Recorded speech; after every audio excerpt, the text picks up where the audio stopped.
Só para confirmar, vocês estão vendo a minha tela, né? Só do vídeo. Sim, tá na tela aí. Vamos lá, então. Bom webinar para todo mundo.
Boa noite, pessoal. Sejam todos e todas bem-vindos a mais um MBI Talks. Eu sou a Simone Luvisan e a minha missão hoje aqui é mediar o papo sobre tecnologias exponenciais, essas ferramentas que prometem mudar o jogo na indústria. Eu quero começar agradecendo e parabenizando o time do MBI pela organização desse evento. Aliás, não só pela organização desse evento, mas por todo o trabalho de conteúdo que eles têm feito aí relacionado ao MBI e à indústria 4.0. Aliás, eu recomendo, se independente de você estar pensando em fazer o nosso curso ou não, se você se interessa por indústria 4.0 e transformação digital na indústria, eu recomendo que você siga o MBI da indústria 4.0 nas redes sociais, porque vai ter sempre conteúdos muito bacanas relacionados a esse tema por lá. Quero aproveitar também para agradecer os nossos parceiros, a Quepro, a SIC Sistemas e a Opta, que também têm sido fundamentais aí para a nossa iniciativa do MBI para a indústria 4.0. E por fim, quero agradecer a casa, né? Ao UFSCar pela oportunidade, pelo espaço, e já deixar aqui também a mensagem institucional, que as manifestações expressas por integrantes dos quadros da UFSCar e por convidados que participam dos eventos e transmissões online representam exclusivamente as opiniões de seus autores e não necessariamente a posição institucional da UFSCar. Reiteramos também que todos aqui presentes concordaram em participar desse evento de forma espontânea e com isso autorizam o uso da sua imagem para essa transmissão que ficará disponível posteriormente nos canais oficiais da UFSCar. Bom, cumpridos aí os protocolos iniciais, eu gostaria de chamar os nossos convidados de hoje. O primeiro é o André Santos, que é CEO da Fábrica de Ventures e CTO da Quepro Innovations. Boa noite, André. Boa noite, pessoal. Boa noite, Gustavo. Boa noite, Simone. Boa noite, André. Obrigada pela presença, André. E também chamar o professor Dr. Gustavo Franco Barbosa, que é professor e pesquisador em Engenharia Mecânica da UFSCar, lá do campus de São Carlos. Boa noite, professor, tudo bem? Boa noite, Simone, tudo bem? Boa noite a todos. Muito bom. Gente, eu não vou me prolongar aqui com a entrada desse painel, porque falar de tecnologia nos dias de hoje, em que a gente tem um cardápio de tantas tecnologias por aí, tem muito assunto, né? Então não vou me prolongar aqui nos proclamas iniciais para a gente já entrar no papo com os nossos convidados. Eu quero só avisar para o pessoal que a gente vai fazer um bate-papo, né? E vamos fazer disso o mais interativo possível. Então, vão mandando suas perguntas aí pelo chat. Quem quiser mandar alguma pergunta anônima, pode mandar ou direto para mim ou para o Lucas, que acho que o Lucas está vocês vão achar ele como MBI aqui no chat. Mas vamos interagindo aí ao longo da nossa conversa. As perguntas que a gente conseguir encaixar no papo, a gente já vai respondendo ao longo da conversa. As que não, a gente no final vamos tentar deixar uns 5, 10 minutinhos para a gente responder as perguntas que vierem, tá bom? Eu quero começar, gente, falando que quando a gente começou, quando o termo Indústria 4.0 surgiu, já se vão alguns anos, né, que a gente tem usado esse termo, a gente falava em alguns pilares tecnológicos para essa quarta revolução industrial, né? Então, eram basicamente lá naquele começo com 8, depois passaram a 9 pilares, que eram lá os robôs autônomos, manufatura aditiva, IoT, Big Data, Cloud Computing, Cybersecurity, simulação, realidade aumentada, sistemas integrados. Então, eram esses os pilares de tecnologia que a gente falava. Agora, de lá para cá, muitas outras tecnologias foram surgindo e alguns especialistas, inclusive, falam em ondas, né? Que a revolução, que a indústria 4.0, ela vai acontecer em ondas e cada uma dessas ondas vão incorporando essas tecnologias emergentes. Então, eu queria, já que o cardápio de tecnologias é tão amplo assim, eu queria que vocês começassem para esquentar o papo, falando um pouco da visão de vocês sobre essas tecnologias, né? Quais vocês acham que já decolaram, ou seja, já não são mais papo de laboratório, já tem aplicações práticas conhecidas, já tem ferramenta no mercado para quem quer implementar? Quais vocês acham que estão se preparando para decolar? E quais são aquelas tecnologias que vocês acham que prometeram muito, mas que estão patinando em, de fato, ir para a prática, né? André, por ordem alfabética? Legal, gostei do critério de ordem alfabética, né? Na prioridade, né? Para não entregar ninguém aqui. Critério, exatamente. Isso aí. Legal. Bom, mais uma vez, boa noite. Obrigado pelo convite, Simone. Bom, como falei para você, assim, o leque é muito grande, né? O leque é gigantesco, né? Se for olhar pelo mapeamento do Gartner, acho que mais ou menos em 2020 eles estavam falando de mapeamento de 1.700 tendências tecnológicas no mundo, né? Uma coisa absurda. Mas teve, sim, algumas tecnologias, né, que realmente quebraram algumas barreiras, puxaram mais, outras estão mais atrasadas, mas eu acredito muito na combinação das tecnologias, Simone. Assim, eu acho que se a gente pegar, por exemplo, inteligência artificial, né, que alguns até falam que é o avô, né, das tecnologias exponenciais aí, né, realidade aumentada e virtual, tem muita coisa legal acontecendo, muita coisa prática, já muitas empresas adotando isso, né, quando a gente fala de inteligência artificial, pensando não só na parte de uso para a indústria, mas no contexto geral, no dia a dia das pessoas, né? Então, a quarta revolução industrial está puxando isso, né, de certa forma, mas está no dia a dia, né? As tecnologias exponenciais estão no dia a dia nosso, mas eu acredito nessas duas, assim, acho que tanto inteligência artificial e realidade aumentada, assim, já emplacaram de uma forma muito rápida, né? Acho que não tiveram algumas dores, né? Como, poxa, a gente tem drones, né, que já estão há alguns anos batalhando, acontecendo, mas não é aquela coisa do dia a dia, não é aquela coisa que todo mundo está utilizando, né? Você tem muitas barreiras, né, para serem quebradas, né? A manufatura aditiva mesmo é fantástica, né? É uma coisa que está aí, está sendo utilizado, mas ele tem muita barreira para quebrar, né? Então, eu não diria que temos aquelas tecnologias que já implantaram de vez, que estão, assim, 100% adotadas, porque é tudo muito novo, principalmente quando a gente fala de Brasil, né? Então, elas não estão na maturidade, mas eu acredito que muitas têm chance. Acho que a indústria 4.0 está aí para puxar todas elas. Eu sim, estou para ver alguma tecnologia que foi descartada, assim, acho que esse que é o ponto, acho que quais não vão ser utilizadas, né? Acho que esse é mais o ponto em questão, porque tudo ainda pode ser utilizado, né? A RFID é uma tecnologia que, poxa, quantos anos a gente fala de RFID já e agora começou a ter de novo uma demanda muito grande por isso, né? Então, eu acho que é mais nessa linha, tá? E aí, Gustavo, para você, quais são as suas eleitas? Quais você acha que já decolaram? Quais estão taxiando na pista para decolar e quais estão patinando? Agradeço de novo, Simone, convite, né? Legal o André ter iniciado aí, bacana o que ele coloca do ponto de vista aí dele, né?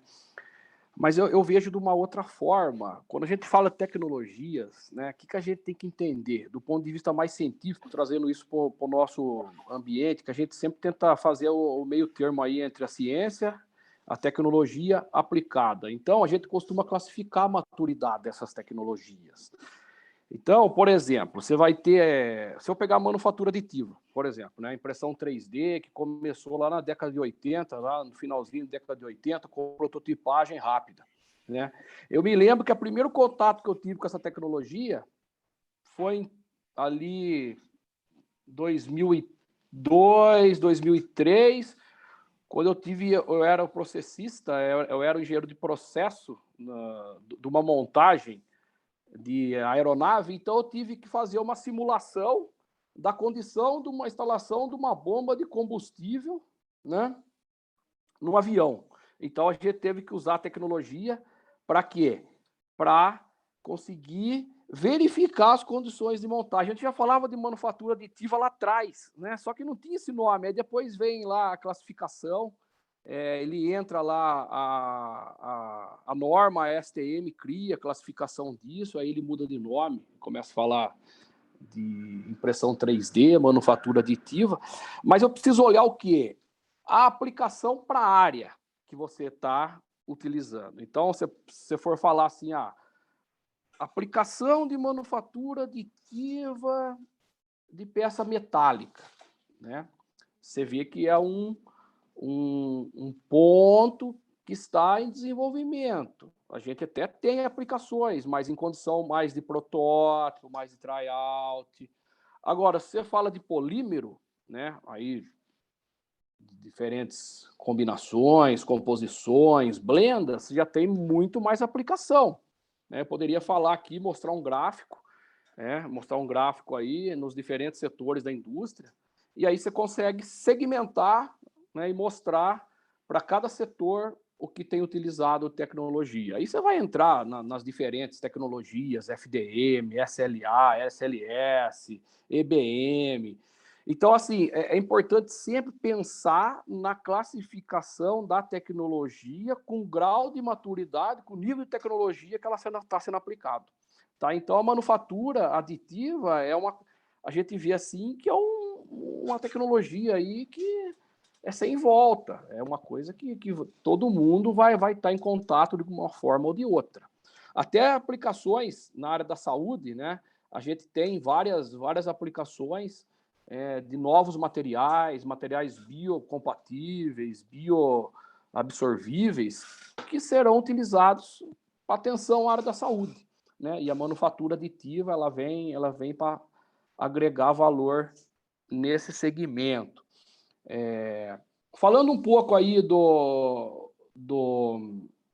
que o André falou, do RFID, né? O RFID é conhecido, né, em sistemas aí para monitoramento de processo, para monitoramento de várias coisas, até chão de fábrica, você consegue pôr lá o sistema de identificação, de rastreabilidade, e aí você controla as operações, você controla movimento de pessoas, movimento de peça, e assim por diante. Só que existem outras tecnologias, inclusive a gente depositou uma patente hoje, né? Hoje, às 17 horas aqui, foi depositada uma invenção que a gente fez, com uma outra tecnologia para rastreabilidade e monitoramento de componentes também.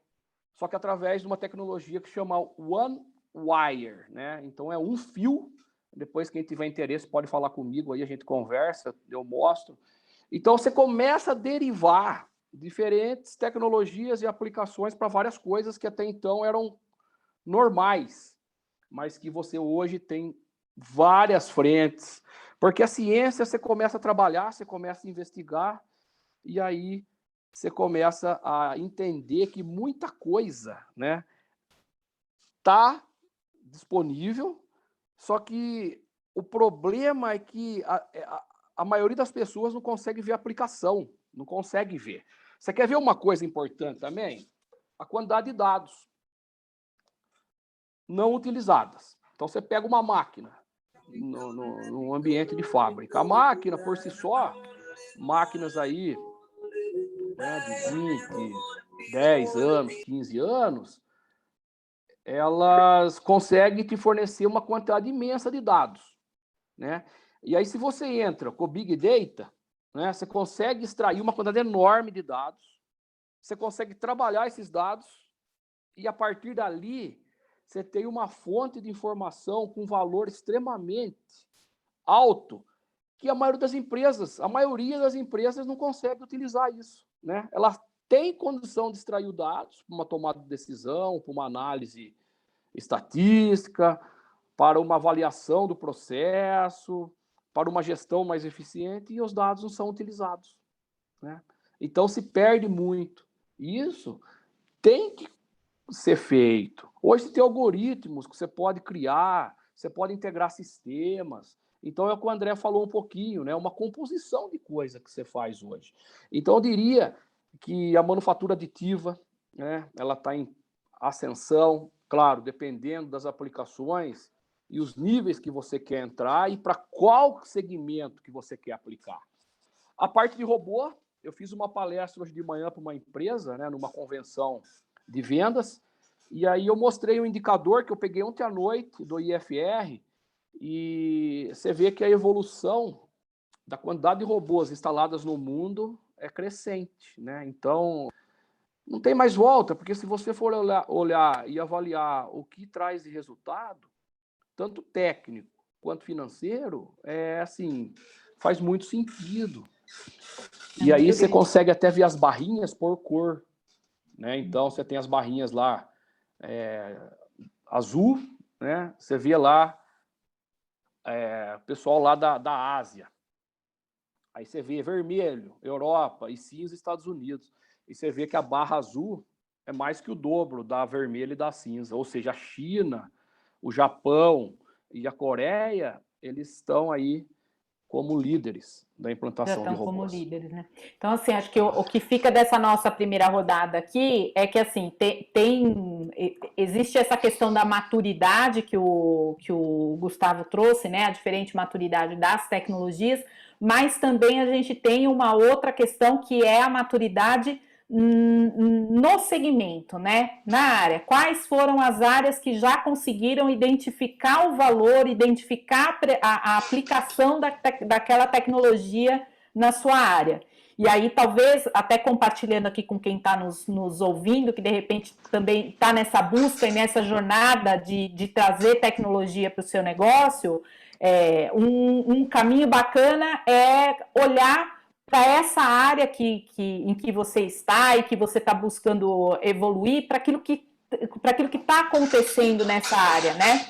Porque aí, de repente, é aí que você vai encontrar as tecnologias que já estão mais maduras para aquilo que você quer implementar. Quando a gente fala de inovação, a gente não gosta muito também de ficar só dentro dessa caixinha das referências, porque às vezes o grande valor está naquilo que ninguém fez, né?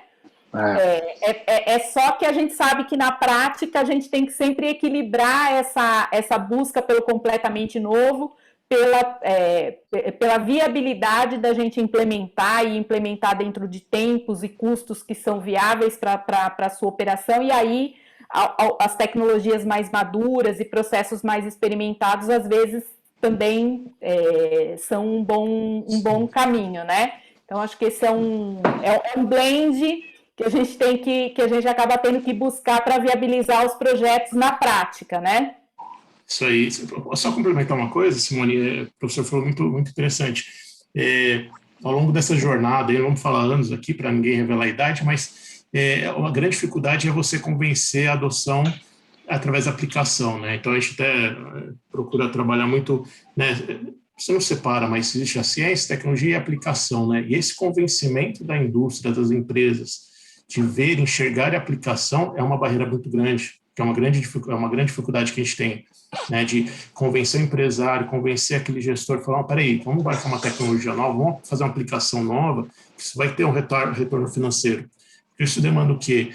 Tempo de aprendizado daquela tecnologia, né, para ver como encaixar aquela aplicação. E, principalmente, como você vai calcular alguns retornos. Então, alguns são tangíveis, mas outros são intangíveis. Então, essa barreira de mostrar a aplicação é um grande ponto que a gente tem que vencer, né? Na live da semana passada, a gente estava com a diretora de planejamento estratégico da Nestlé e ela estava compartilhando algumas experiências que ela teve, até antes de assumir a posição essa posição no planejamento estratégico, ela estava à frente de uma fábrica. E aí, já desde a fábrica, ela vinha participando dessa jornada digital, né, na Nestlé, numa fábrica dos Estados Unidos. E ela falou uma coisa super interessante aqui, né? Que quando eles começaram, eles tiveram realmente que começar de dores reais, que as pessoas que estavam lá no chão de fábrica tinham e percebiam, porque isso foi um caminho para ganhar a confiança das pessoas, né? E o apoio das pessoas. Então, a tecnologia, se a gente quer implementar a tecnologia, né, no velho estilo top-down e sem engajar as pessoas e sem trazer as pessoas para o projeto, muitas vezes a empresa gasta pra caramba, compra ferramentas muito boas, mas na prática a tecnologia não decola. Não tem adesão, né? Então, o suporte operacional veio, né, nesse exemplo que ela trouxe, que foi bem bacana, dessa identificação, de onde estavam as dores reais que todo mundo que estava lá no chão de fábrica percebia e estava querendo resolver. E aí a tecnologia veio ao encontro dessa necessidade. A partir daí, as pessoas visualizaram o potencial da tecnologia e o caminho estava aberto, a cabeça e o coração das pessoas estavam abertos para dar outros saltos, né, e evoluir. Então, eu acho que passa um pouco por isso, né, André? Isso aí. Daí o design thinking, né, para mostrar o quanto é importante isso aí, né? Agora, eu quero emendar aqui com o Gustavo. Gustavo, a automação, vamos falar um pouquinho de automação aqui. Tem até uma pergunta aqui já no chat de alguém falando sobre os robôs autônomos colaborativos. Isso. Eu queria...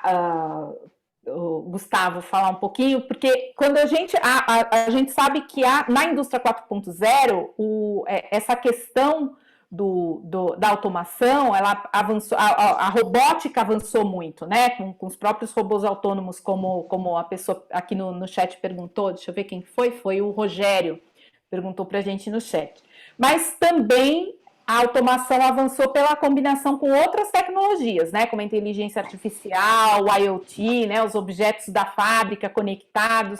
Então, eu queria que você falasse um pouquinho sobre esse novo paradigma de automação em que os robôs continuam fazendo tendo um papel importante, mas que também tem que jogar conectado com outras tecnologias e com outros instrumentos lá no chão de fábrica, né?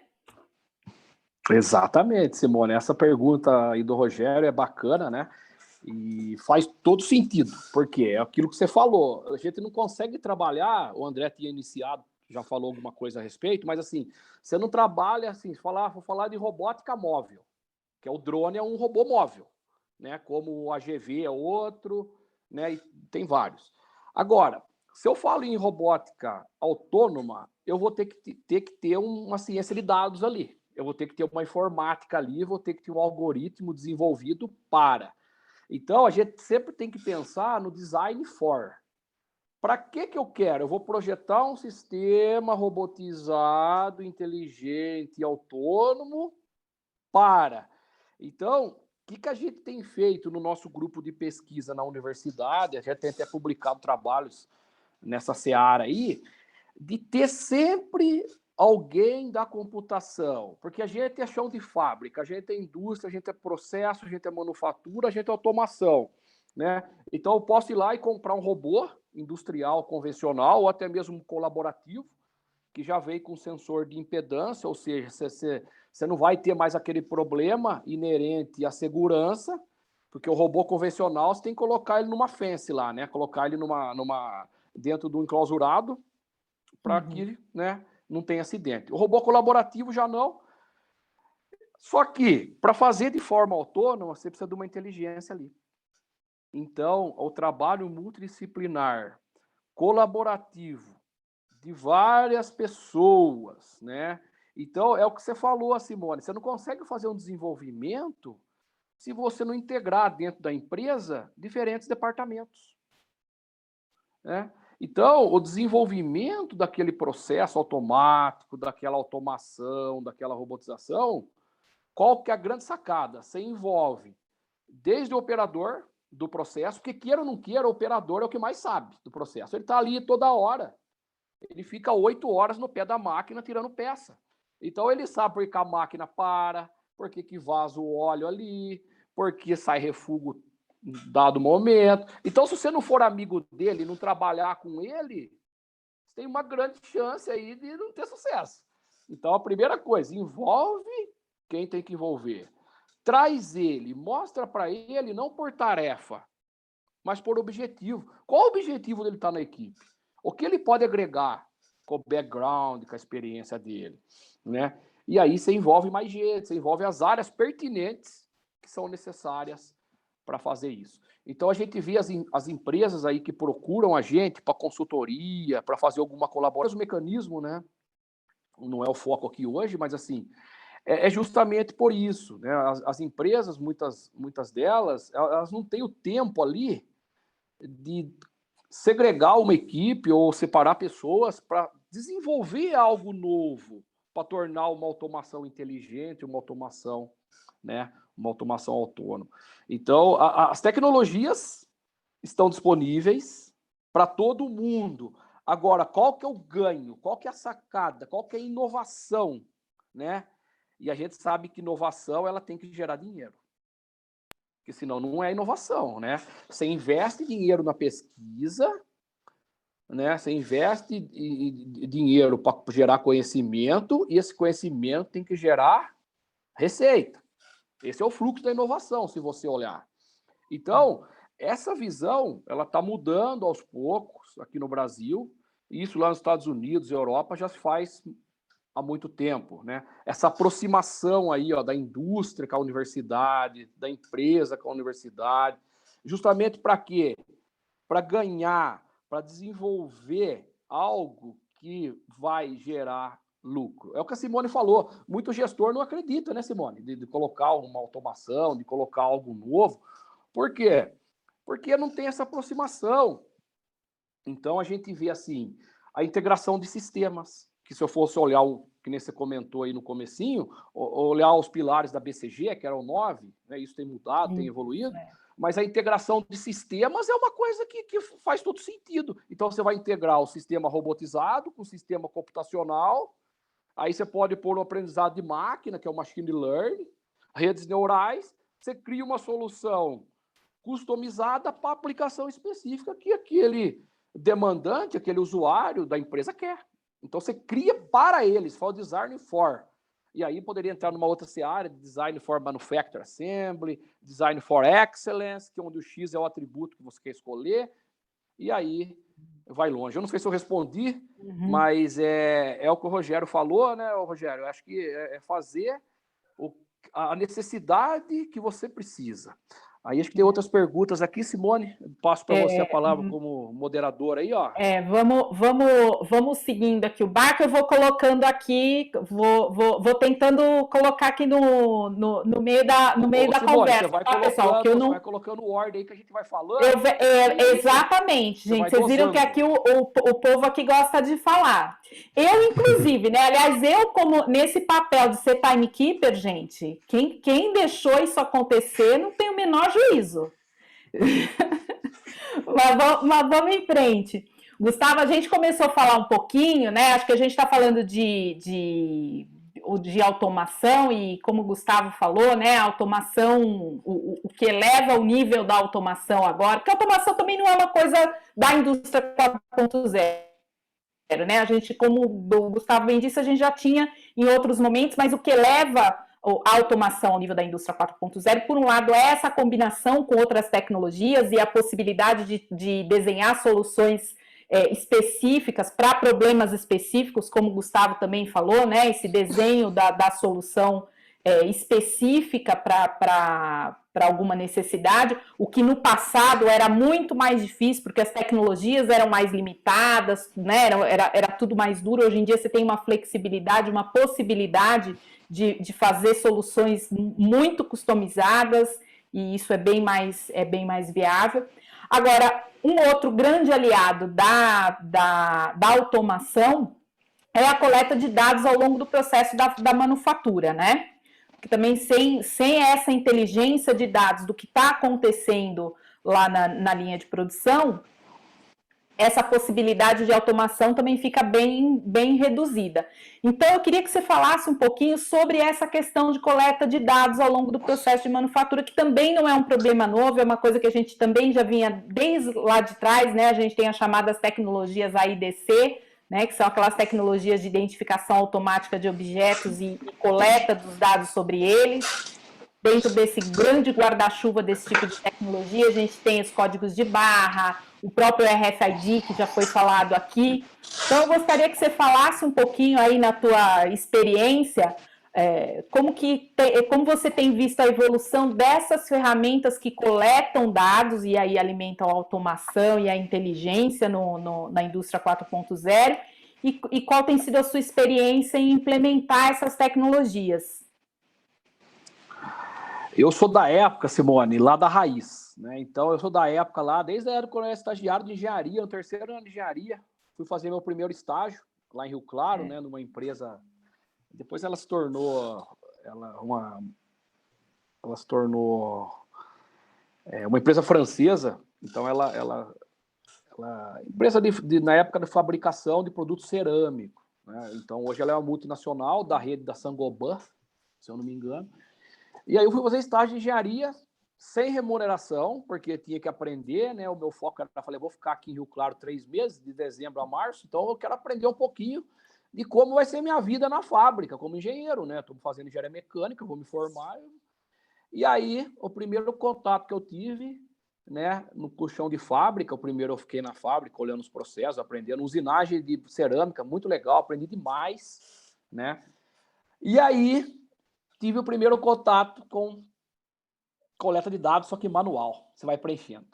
E aí o estagiário fica na máquina lá, acompanhando o processo e anotando na planilha diariamente. Né? E aí comecei a entender. E aí depois, ao longo dos anos, a gente foi trabalhar já como engenheiro, já formado, né? E da mesma forma, né, e ainda hoje a gente vê muita empresa nos procurando que não consegue ter a gestão do processo, de uma máquina, ou seja, não consegue saber o que está acontecendo. Coletar os dados, né? Coletar, não consegue extrair o dado. E a máquina dá chance de extrair, mas ela não consegue extrair, né? Agora, o que vai acontecer? Até na apresentação que eu fiz hoje cedo, eu até mostrei um exemplo clássico disso. Peguei um torno antigão lá atrás, década de 60, que não tem controle de extrair dados, a gente parametrizou ele, a gente digitalizou o torno, colocamos microcontrolador, sistemas inteligentes, e aí um torno daquele você consegue deixar ele inteligente e opor extrair dados. Agora, você imagina hoje que você tem máquinas novas. A gente guarda esse exemplo do torno, que a gente vai voltar nele daqui a pouquinho. A gente vai falar desse negócio dessas máquinas, dessa compatibilização aí das máquinas antigas com as novas. A gente gosta de falar aquela machine tool legacy, o legado de parte de máquina. Exatamente. Não precisa jogar fora, não. Você moderniza. Você moderniza, faz um estudo de payback legal aí, você vê quanto vai gastá-lo. E a gente faz low cost ainda, baixo custo. Coisinha pequena, Agora, André, coisinha simples. Agora, André, fala um pouco também você sobre, eu queria ouvir um pouco de você também nessa sua experiência na questão da captura de dados, Legal, dessas legal. ferramentas, né, de captura de dados. Acho que isso é base para falar de indústria 4.0, né? Acho que você tem que ter alguns objetivos, né? Quando você está coletando dados, né? Então, assim, pelo menos a gente enxerga três, assim, na prática, né? Otimizar processo, reduzir custo, né? E aumentar a produtividade. Por isso você está coletando dados, né? Senão você, como o Gustavo falou no começo, assim, aquele mundo de dados que as pessoas mal sabem utilizar. Então, acho que você tem que ter os objetivos bem claros, né? E a gente tem visto que é um passo muito importante, sim, né, nos projetos que a gente tem trabalhado, é que você precisa entender o processo, acertar o processo para você não começar a coletar dados que não vão te agregar valor depois lá na frente, ou anotar dados que estão te prejudicando até de uma forma, né, errônea. Então, isso para a gente é muito importante. Então, peraí, vamos fazer uma coleta de dados automatizada, né? Poxa, então vamos ver o processo, se esse processo está legal para você coletar esses dados, né? Depois você gerar um mundo, universo de dados, né, onde a gente aplica, por exemplo, vou dar até um case que a gente fez recentemente, onde a gente trabalhou com um sistema de troubleshooting. Desenvolveu um sistema de troubleshooting aplicando um machine learning em cima de uma base de dados gigante, né, que ela vinha através ou de escaneamento por código de barras ou RFID, dependendo do tipo de produto que estava na linha. E esses dados, ao longo de 2 anos, aí, foi feita uma massa bem grande. Mas para você depois transformar essa massa, né, de dados em algo inteligente, teve todo passar por diversos filtros, se classificar, para daí sim você começar a aplicar o machine learning em cima, né? Então, esse é um aprendizado também que a gente tem, né? Você tem que ter os objetivos, né? Não é só de sair chardão, coletando dado, né? E nós estamos coletar coletando. qualquer dado. Exatamente, porque cada vez mais a gente está gerando dados com tudo, né? Desde os equipamentos mais antigos, imagina os mais novos. Então, tem muito dado, né? Então, isso é muito importante. Um exemplo também que a gente fez bastante trabalho com RFID, né? Então, um projeto que a gente precisou fazer foi, poxa, vamos desenvolver um sistema para coletar dados de armazenagem, né? Fazer um inventário de uma forma mais rápida, né? Utilizando o RFID. Poxa, qual vai ser o caminho desse case? Poxa, vamos fazer pegar um drone e aplicar tecnologia de RFID nesse drone para fazer o inventário dentro do warehouse. Primeiro passo, poxa, vamos fazer benchmark, achar algum drone pronto para a gente ir direto para a aplicação. Vamos pular ciência, tecnologia, vamos direto para a aplicação, ganhar tempo. Peraí, sai caçando aqui no Brasil, não tem, sai fora. Achamos um case lá nos Estados Unidos, um case acadêmico de utilização de drone com RFID, ainda estava embrionário. Poxa, peraí, não, vamos dar um passo atrás, vamos fazer a tecnologia, né? Então, a gente resolveu todo o protocolo de comunicação, leitor, antena, para embarcar no drone. Então, assim, é um outro lado também, que a gente fala, poxa, peraí, a tecnologia às vezes não está pronta, então vai lá e se executa, porque é possível. Hoje, tecnologia é raro que você fala que não dá para fazer, né?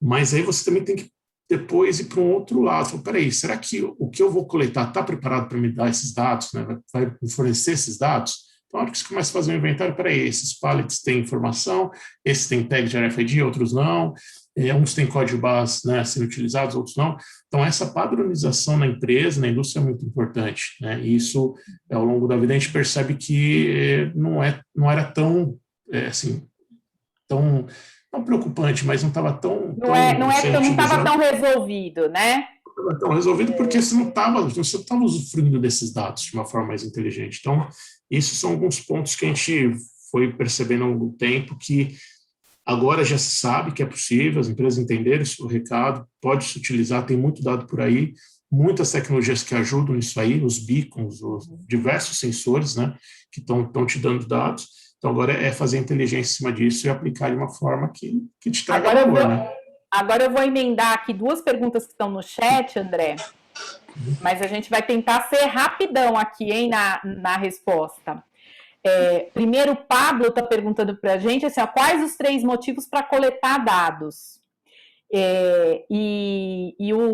Deixa eu ver quem foi aqui, eu acho que foi o Anderson, que perguntou para a gente se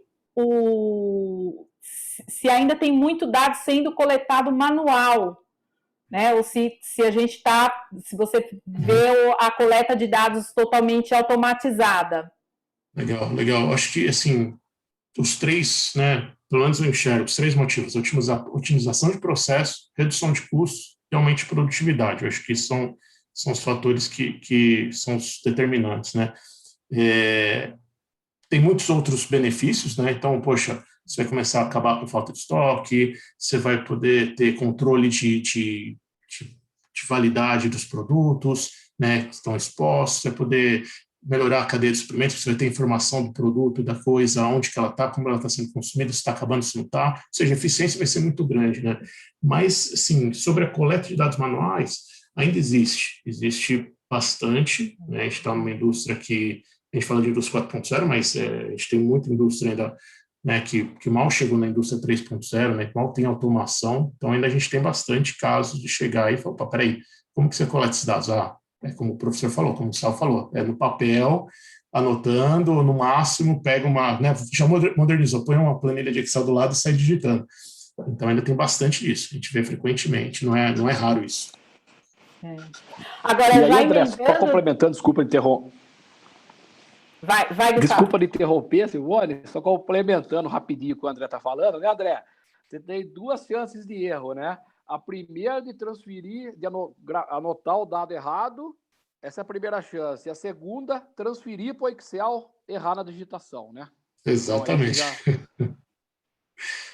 Então, a vulnerabilidade do processo aí é grande. Exato. Fora hoje que depois você consegue desse já Excel, às vezes ainda tem que subir para integrar em algum sistema, aí você tem a interface, que também é um outro ponto de falha, né? Então, hoje você já mede com a leitora, você já mede e já vai a informação lá para o sistema de gestão, que já gera... E o processo fica mais limpo. O algoritmo... Agora, gente, independente da indústria, acho que empresas de todos os segmentos hoje estão lutando para explorar melhor os seus dados, né? Que como a gente está falando aqui, explorar dados não é uma coisa nada trivial e não depende só de tecnologia. Agora, na indústria, esse desafio é ainda maior, na verdade, essa necessidade é ainda maior, porque essa fábrica inteligente que a gente está falando, não dá para pensar nessa fábrica inteligente sem falar em dados. Então, eu queria que você falasse um pouquinho, André, sobre o que você tem visto nessa área. Quais são as tecnologias e as ferramentas analíticas que você acha que estão ajudando a indústria nesse processo e que você diria que não podem faltar aí na maletinha de ferramenta da indústria? Isso aí também tem muita ferramenta hoje, Simone, muita coisa, assim.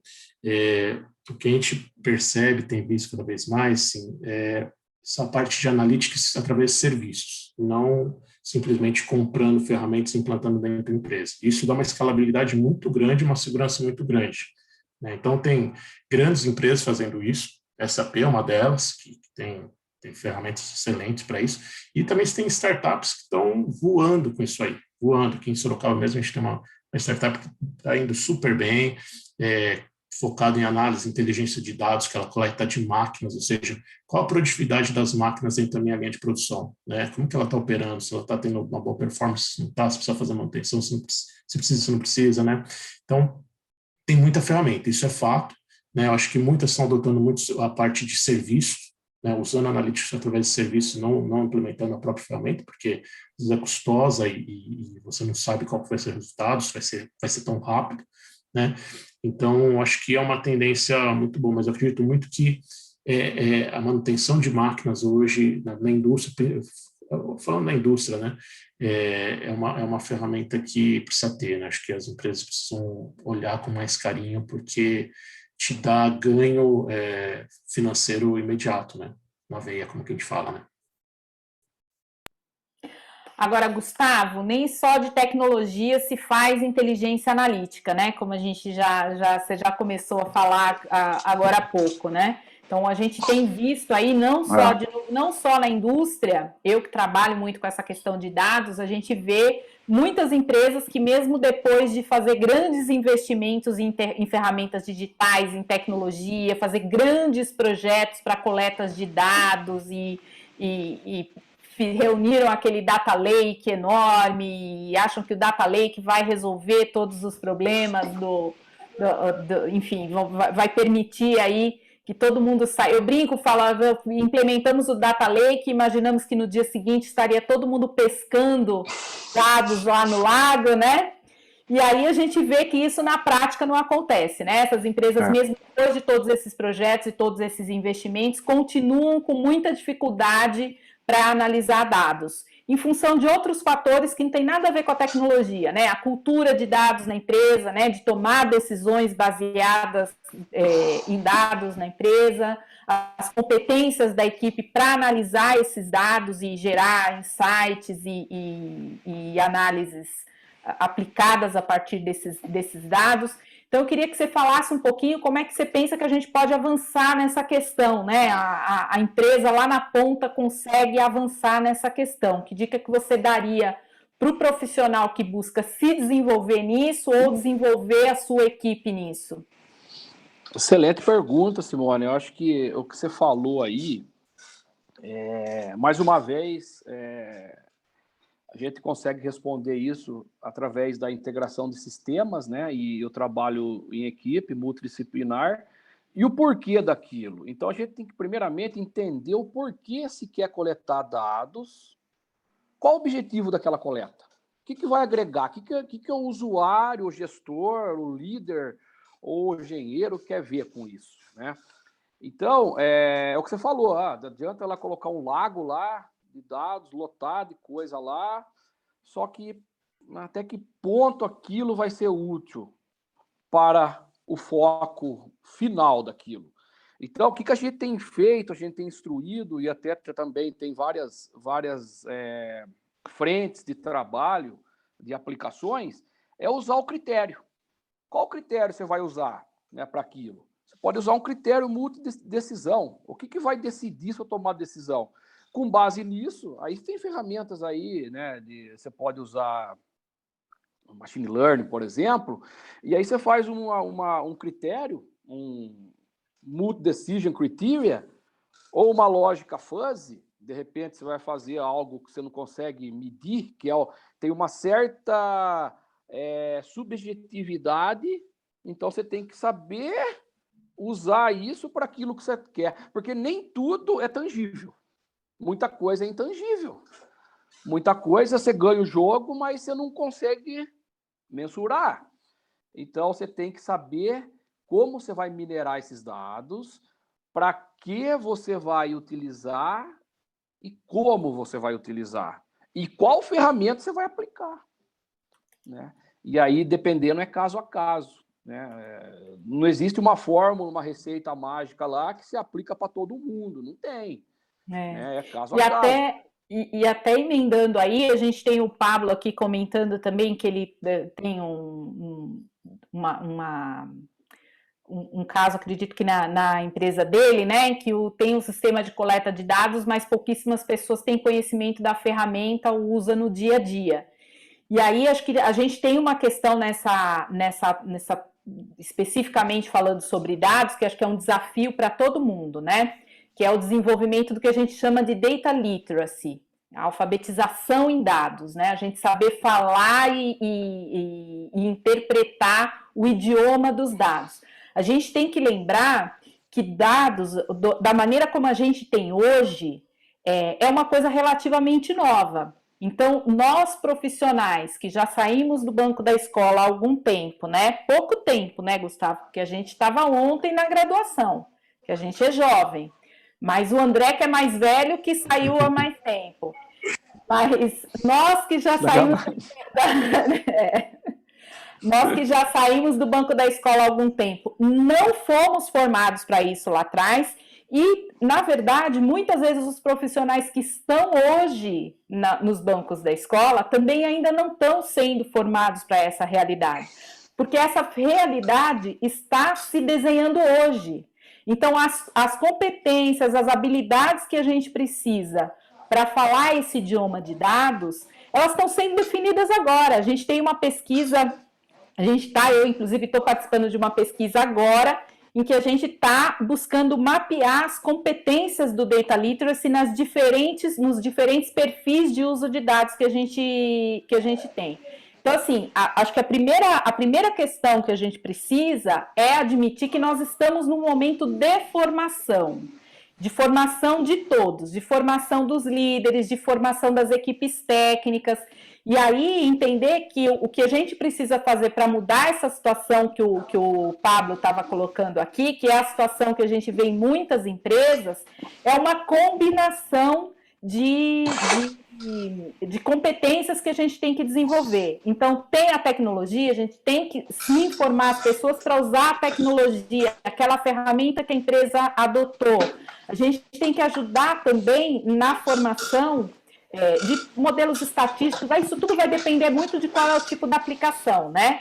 Mas a gente vê ainda hoje as pessoas tendo muita dificuldade de usar indicadores básicos, modelos estatísticos básicos, né? Então, como é que a gente fala de modelos preditivos, inteligência artificial, algoritmos lá na frente, se a gente não passou por esse básico? E o terceiro tripé disso, como a gente também estava falando, é o tripé da aplicação. Como é que a gente pega os dados e faz os dados conversarem com a minha realidade prática aqui, né? Então, acho que o ponto aqui nesse desenvolvimento da inteligência analítica, que eu paro de falar, porque eu amo falar de dados, né? Aí eu já invadi a resposta do convidado, gente. Mas eu acho que a gente tem que entender essa necessidade de formação, né? E que é uma formação que tem que ser integral, não adianta botar a tecnologia lá, ou não adianta só formar na tecnologia, tem que formar na tecnologia e em todos esses outros pilares aí do Data Literacy para a gente conseguir aplicar dado no dia a dia. Enquanto a gente não aplicar dado no dia a dia, a gente vai estar sempre subutilizando essa gama enorme de dados que a gente tem, né?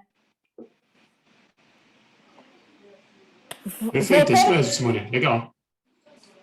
Voltando para o Gustavo, para a gente parar de falar de dados, senão vão falar que eu só estou falando dos assuntos que eu gosto aqui, mas eu queria voltar no assunto que você falou lá atrás, eu falei para você segurar, que a gente ia voltar nele, que é a questão da gente fazer as tecnologias, as diferentes gerações de tecnologia que a gente tem no chão de fábrica, conversarem. Então, como é que... Uma coisa é a gente falar de indústria 4.0 numa fábrica que está sendo construída hoje, pensada para essa realidade tecnológica. Mas a grande maioria das fábricas já estão e tem lá um maquinário, linhas de produção de décadas. Como é que a gente faz isso tudo conversar e vir para o mundo da indústria 4.0? Duas coisas. Com duas coisas a gente faz isso, Simone. Pessoas curiosas, que amam tecnologia, né? E integração de sistemas. Né? Então a tecnologia está disponível. Se tiver alguém que tenha vontade de fazer, que tenha paixão por aquilo, eu vi que o pessoal está falando de pessoas aqui já. Então, o ser humano, a figura da pessoa no contexto aí, é fundamental, né? Se a pessoa gostar de tecnologia, saber lidar com pessoas, gostar de gente, porque quem não gosta de gente não vai conseguir trabalhar em equipe. Começa por aí. Você fez a primeira parte lá, que você falou de gestão, né, Simone? De pessoas, né? Então, se você conseguir formar uma equipe boa, com pessoas que têm paixão por tecnologia, você vai pegar uma fábrica, entre aspas, assim, antiga e conseguir modernizar, porque a tecnologia está disponível. Qual que é o desafio? Você conseguir colocar tudo isso junto, fazer conversar. E aí, ninguém sabe tudo. Você precisa do engenheiro lá de sistema, você precisa do processo, você precisa do cara da produção, você precisa do cientista de computação, você precisa do cara da segurança do trabalho, o cara da matemática, e assim você consegue formar equipe para aquele desafio.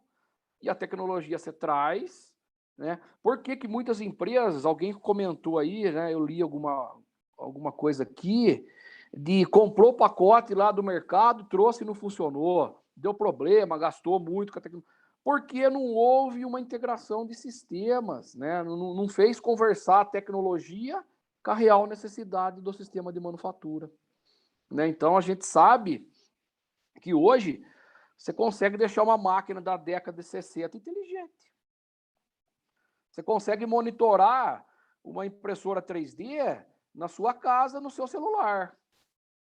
Saber qual a temperatura da mesa, qual a vazão de deposição, né? Quanto tempo vai demorar a peça para ficar pronta, quanto está gastando de energia. Estou falando de impressão 3D, mas poderia ser qualquer processo.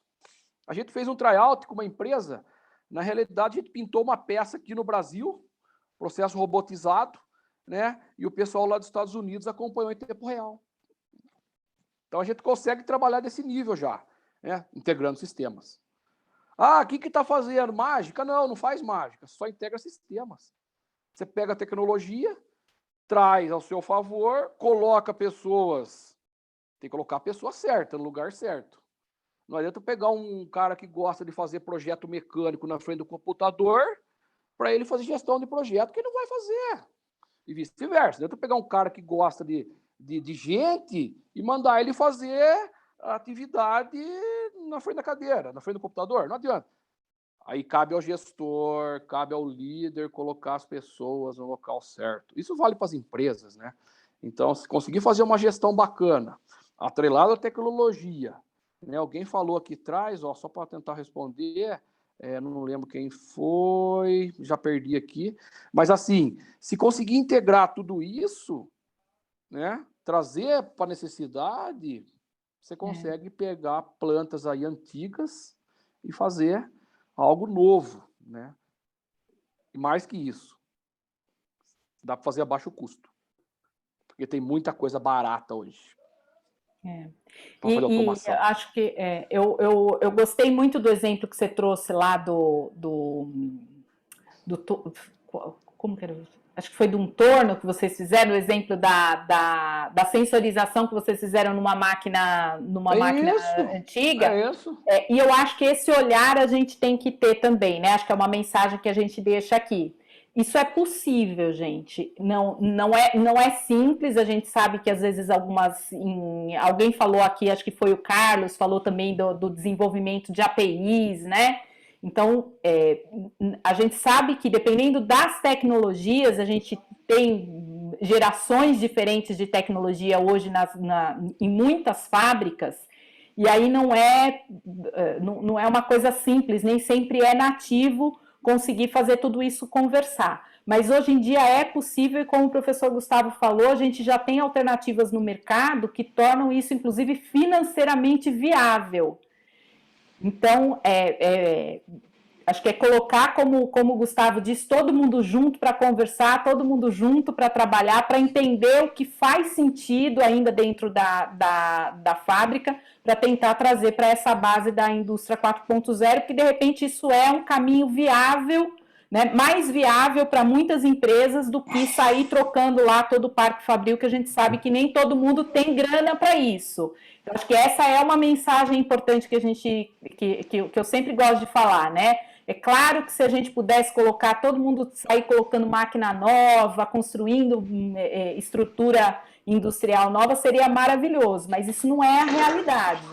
Né? Então, e a gente não pode achar que porque a gente não tem dinheiro para fazer isso, a nossa indústria não pode se modernizar e não pode vir mais próximo disso que a gente está falando na indústria 4.0. Pode ser que tenha um limite aqui e ali, mas tem muita coisa possível, gente. O colega está falando aqui, Simone, ó. O colega está falando, tem muita coisa open source. Sim. Sim. Muita coisa mesmo. Tem muita isso coisa é muito ali. Importante que estão falando. Pode falar, André, desculpa. Desculpa, isso aí é um grande empecilho quando a gente fala em indústria 4.0 para os empresários. Fala, peraí, não, isso aqui não é para mim, isso aqui não é para minha empresa, eu ainda estou com máquina aqui de 1970, 1980, eu não vou conseguir. E isso é uma grande barreira que criou esse paradigma, né? Que em indústria 4.0 você tem que fazer um processo de modernização da sua fábrica, e não é isso o conceito. O conceito é você dar inteligência para a sua fábrica. Não necessariamente você está usando um robô colaborativo. Você pode estar usando uma máquina antiga, desde que você conseguiu fazer sensores baratos, utilizando tecnologias às vezes open source, não precisa pagar um sistema caríssimo, né? Então, tudo isso aí é possível. Dá trabalho? Dá. Você tem que ter as pessoas certas, a equipe certa. Tem um movimento acontecendo em Sorocaba, muito legal, até vai inaugurar na semana que vem o Centro de Excelência em Tecnologia 4.0, que é uma iniciativa pública da Prefeitura, com o Ministério da Ciência e Tecnologia.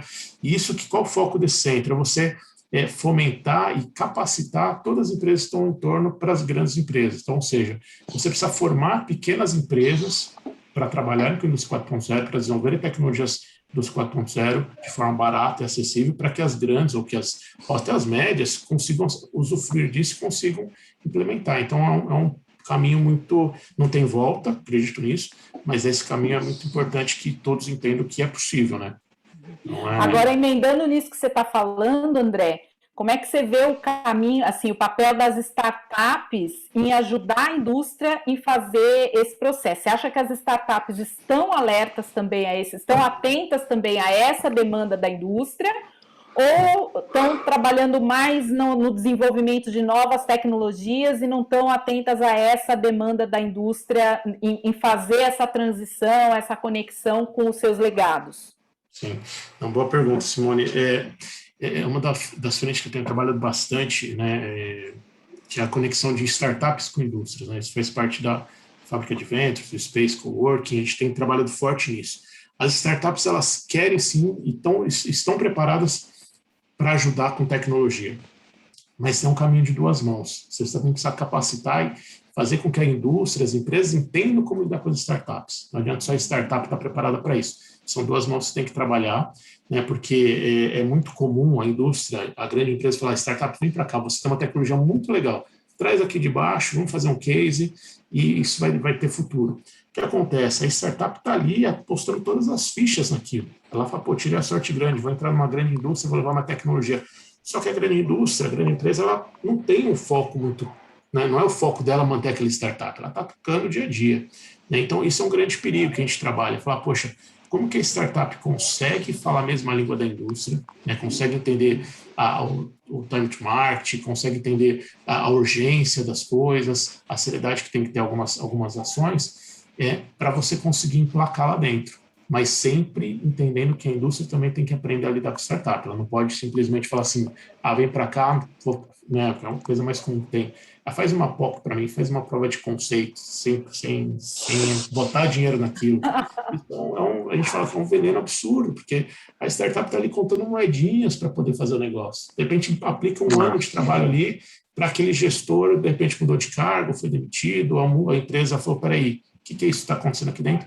Então, isso é muito, muito complicado. Ou seja, a resposta é sim, as startups devem e estão ajudando muito a indústria, já tem muito movimento legal, muita startup acontecendo assim, mas precisa ter a gente fala de um reaprendizado, né, da empresa, lidar com a startup, saber que são culturas diferentes, saber que tem que acelerar, saber, né, que tem que quebrar, né, aqueles projetos de forma que sejam factíveis, né, ser implementados. Né? Então, acho que é isso que é o mais importante, é ligar essas duas vias, né, fazer com que essas dois pontos distintos conversem, né, e isso leve para a inovação, né? Mas tem muito case legal, muita coisa bacana acontecendo, muita startup sendo comprada por grandes empresas, grandes indústrias, né? Porque elas sabem como levar aquela tecnologia que a grande demora 5, 6 anos para poder se mover e conseguir emplacar alguma coisa.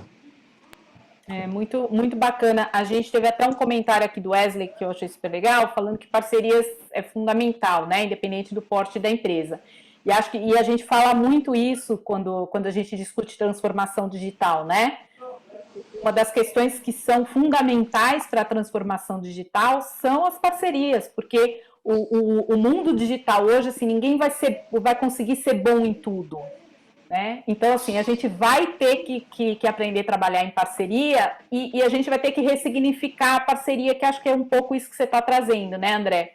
Não é, a grande não pode ter aquela atitude de maestra que manda em tudo, porque isso não é colaboração, né? A colaboração Exato. tem que ser esse espaço em que todo mundo tem voz, em que todo mundo tem vez, em que os interesses de todos são contemplados. Isso que é o ambiente de uma parceria sustentável, né? E sem isso é muito difícil a gente criar um ecossistema que realmente consiga se desenvolver. É uma cultura assim, a cocriação, né? Quantas empresas de grande porte elas se juntam, se unem para criar alguma coisa nova, para inovar. É raríssimo isso. É diferente das startups, que de repente você tem 2, 3, 10 startups trabalhando em conjunto em prol de uma dor única que é resolver um problema da sociedade, de um determinado nicho, uma empresa. Então, isso é um grande aprendizado para a indústria, né? E acho que as startups agregam muito com essa colaboração, trabalhar em conjunto, saber falar abertamente, porque não é o segredo que move a startup, sim, é a velocidade, é a força e o foco naquilo, né? Então, acho que esse é o grande aprendizado para a indústria através de startups. Muito bom. Gente, eu continuaria conversando com vocês aqui por horas, mas o nosso tempo chegou ao final aqui, já estamos estourados em 3 minutos, o que é uma bênção, dado a nossa dificuldade aqui, né, Gustavo? Ao tanto que a gente fala, 3 minutos só, estamos no lucro. Gente, eu agradeço, eu estou vendo vários comentários aqui interessantes, eu não posso mais ler os comentários, senão eu não termino a live, gente. Eu agradeço a todos que estiveram conosco até agora. Acho que tem alguma pergunta que a gente não conseguiu resolver, mas quem quiser mandar para a gente lá no grupo de WhatsApp, a gente responde, a gente continua conversando por lá, se vocês tiverem alguma coisa, quiserem falar mais alguma coisa, e demais a gente continua conectados aí pelas redes sociais. Muito obrigada ao André, ao professor Gustavo e a todos que estiveram conosco aqui essa noite.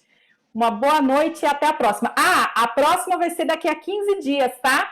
A gente vai ter a próxima live falando de inovação corporativa. Agora vamos amarrar tudo isso. A gente falou primeiro de pessoas na primeira live, falamos de transformação, agora falamos de tecnologia e na próxima a gente vai empacotar tudo isso na gestão. Por isso que a gente precisa de 15 dias, né? Porque esse pacote vai ser duro de fazer. Mas a live vai ser ótima. Fiquem conectados com a gente aí e se inscrevam para o nosso próximo encontro. Até mais, pessoal. Boa noite. Obrigada. Tchau, Simone. Pessoal, obrigado. Tchau, André. Obrigado. Prazer. Tchau, boa noite. Obrigado, pessoal. Tchau, pessoal.